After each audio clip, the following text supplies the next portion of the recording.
you're about to see is true. The names have been changed to protect the embarrassed. And that's one of the reasons I'm not reviewing these home movies. Yeah, I know it's one of the main reasons you bought the DVD, but I don't care. I know you want to see if Mara fucking Wilson was right, that these videos are just as embarrassingly stupid as you think they are, but I'm not doing it. You wanna know why? Because you can take away my dignity, but there's one thing you cannot take away from me. My dignity! I believe it was Harold Lloyd Stevens who once said, "Oh no, this simply won't do at all." And you've worked hard to pay for this DVD. You should be rewarded by seeing this asshole get some of his own medicine. Well, through the magical powers I've suddenly decided that I have, we're going to alter his memory so he doesn't realize that he's watching himself in these videos. That'll teach him to be a douche-maker. Incidentally, I have nothing against people who make douches. Your work is appreciated. There is no way that I am like... What the hell?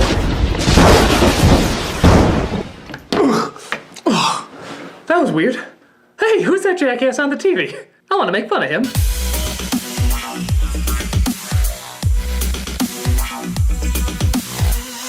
Yeah, this is a video series made by a group of 6th graders. No, really, they're actually 6th graders. Known as Cup of Idiocy.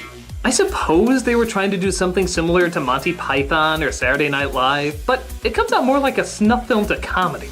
And I know it's mean to pick on a bunch of 12-year-olds who are just trying to entertain themselves, but that's how Nazi Germany started.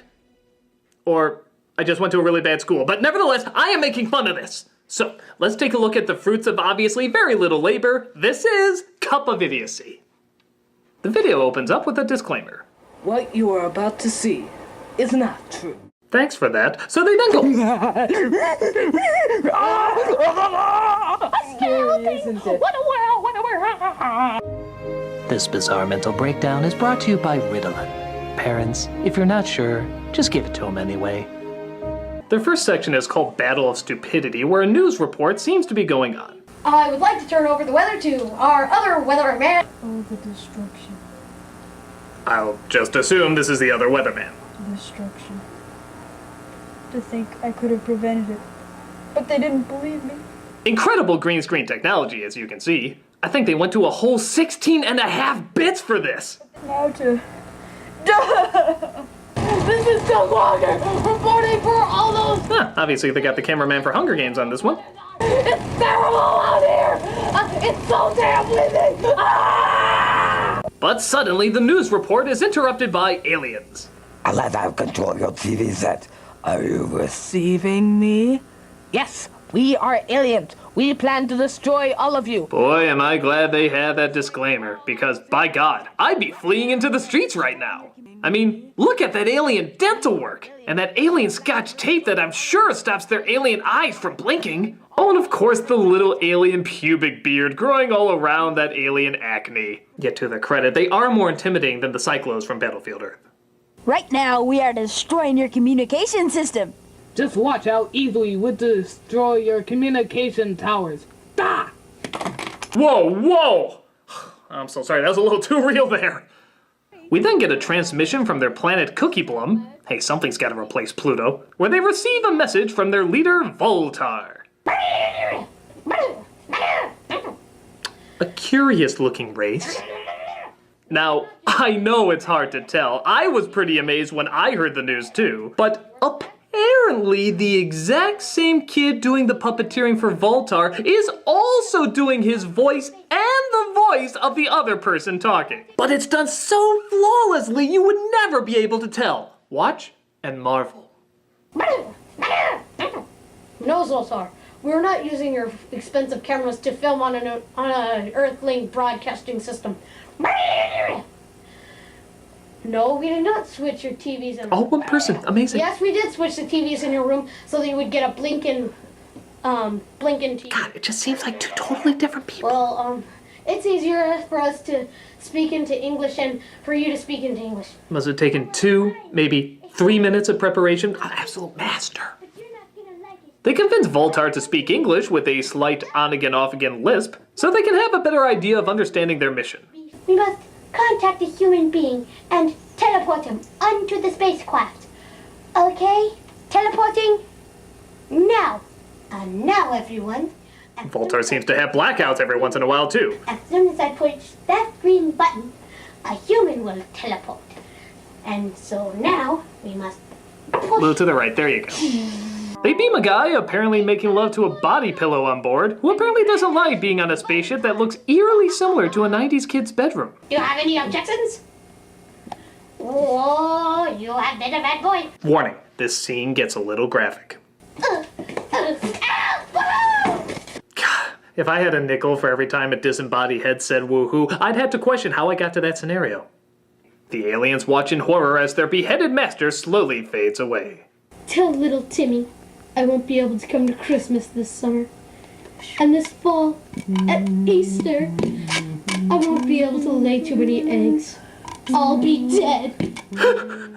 Oscar ballots are in the mail, folks. Vote wisely. And make sure you get $54,000 to each and every one of O.J. Simpson's children. I know I'm supposed to laugh at that topical joke, but am I the only one just wondering who the fuck Karen is? No! Really? You dubbed that line? How the fuck hard is it to say no? Unless your Nicolas Cage offered a movie role. Swish! Your pitiful planet is about... Hey, look, everybody, it's just a hoax! So it's revealed that it's all just a big hoax, and the story ends. What a twist! We then get what they call a pointless moment.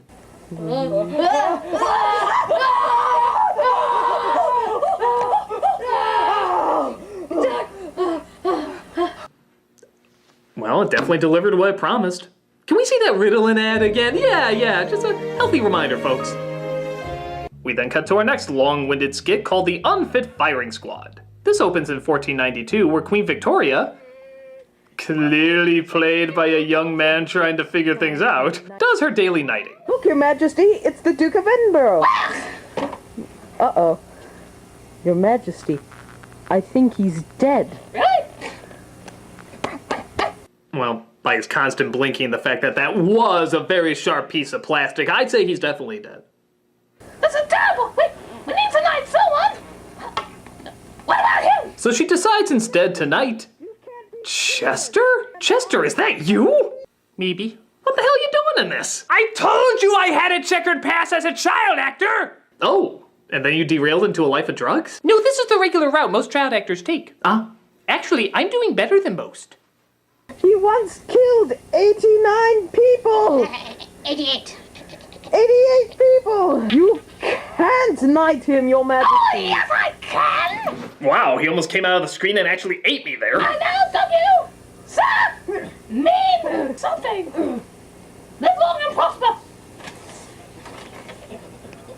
Your Majesty's taken the royal gun! Yes, the royal gun. I don't know why more hierarchies don't have royal guns by their thrones. But unfortunately, the knighting has screwed up the order of things, so the queen orders a random person to be executed instead. Just steal a loaf of bread! You're going to be executed! Okay, come along. Hey, come on, is this Britain or Texas? We then take a break for yet another pointless moment. La, la, la, la, la, la. Hey, what's that? It's a soap opera. I'm just gonna start on the apology that all of you deserve. They bring the guy out to be executed, where I guess we're introduced to our unfit firing squad. And we are the execution squad! What are they gonna do, lightly dampen his clothes to death? I am Humpty Dumpty. Good start. I like wearing women's clothing. And it's fun. I'm learning so much today. I mean, here I thought Humpty Dumpty was an egg with balancing issues, but no, it's clearly a prepubescent Austrian who likes to cross-dress. Change the story you tell to your kids. I think this one will hold up better. I'm Little Bo Peep, and I've lost my sheep. Okay, there's clearly a Mother Goose motif going on. Let's just see what it's all leading up to. I'm Trigger Happy Mac. I'm Trigger Happy. Yeah. Humpty Dumpty, Little Bo Peep, Trigger Happy Mac. You're free to make sense of that all you want. I'm just going to pray for us as a species. Yeah, it's me again. Just saying sorry. They accidentally end up shooting each other, which is no big shock. I'm surprised they remember to breathe, with the prisoner hopping away.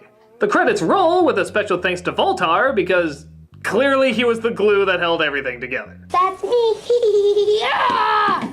I think they're getting way too much fun out of that thing.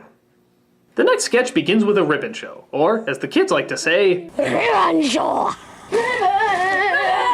Ribbons, ribbons, look at the pretty ribbons. Oh, the ribbons, yeah. you know, a real ribbon show would have been nice. Half of you wear women's clothing, surely one of you knows how to put one on.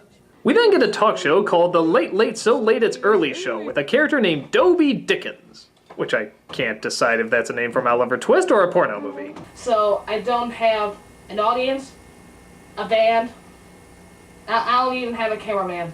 I'm just a loser with an annoying laugh. Well, I'll give it this. It predicted YouTube very well. We then cut to a superhero named Jonin, the only hero to incorporate a Marvin the Martian t-shirt on his uniform, and also maybe the only one to have the Chipmunks sing his theme song.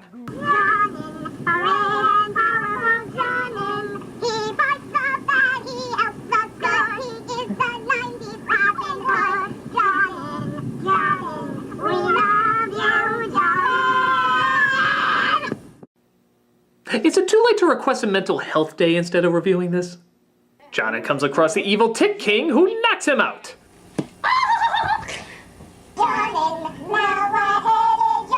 Okay, they clearly like this high-pitched singing a little too much. It's like speeding up Let It Go, playing it backwards, and then spitting it out the devil's butt. What am I talking about? That could be a hit today. They then have a commercial for something called The Last Man on Earth. Glorious! I can't believe they told me to say it's so great! The best movie since Don't Tell Mom the Babysitter's Dead. A reference that'll never date. Yes, everybody's raving about The Last Man on Earth, the funniest, greatest, saddest, memorable movie ever made. Yes, it is coming up next. You know, at times I want to ask why, but then I ask myself, why am I even asking why? But first, Jonin. What? This leads, of course, to the thrilling conclusion of Jonin. I know you're all at the edge of your fucking seats. Join my gang or I shall shoot you. Here! Never, you poor scumbag. Okay. Not since Walter White has there ever been a transformation more disturbingly in depth. Seriously, Anakin Skywalker had more development than that. We finally end up with their last sketch, The Last Man on Earth. Well, good. Let's see what they've been building up here. Hello, my name is Adam, and yes, I am the, last man on the face of this planet. Pretty roomy accommodations for the apocalypse. Except for that cameraman operating the camera. Yeah, I see you. Come up in there!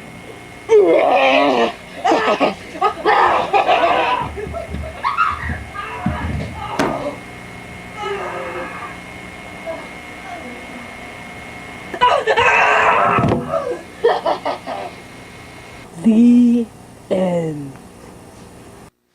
Way to go out on a high note, guys. Cup of Idiocy! I know it's just kids messing around with a camera, but it's still so painful to watch. Couldn't they have had some discipline, some effort, some semblance of logic to entertain who was unfortunate enough to come across this? Obviously not, and we're the ones paying for it today.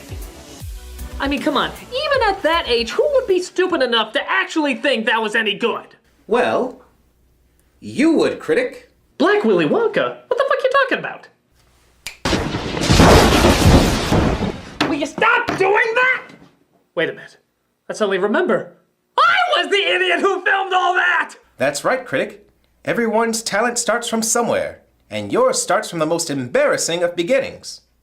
Ever. My God, I have such a different outlook after you alter my mind like that. And what outlook is that, Critic? Well, I guess... if we shadows have offended, think but this, and all is mended, that you have but slumbered here, while these visions did appear. And this weak and idle theme, no more yielding, but a dream. Gentles, do not reprehend. If you pardon, we will mend. I never really cared for rap lyrics.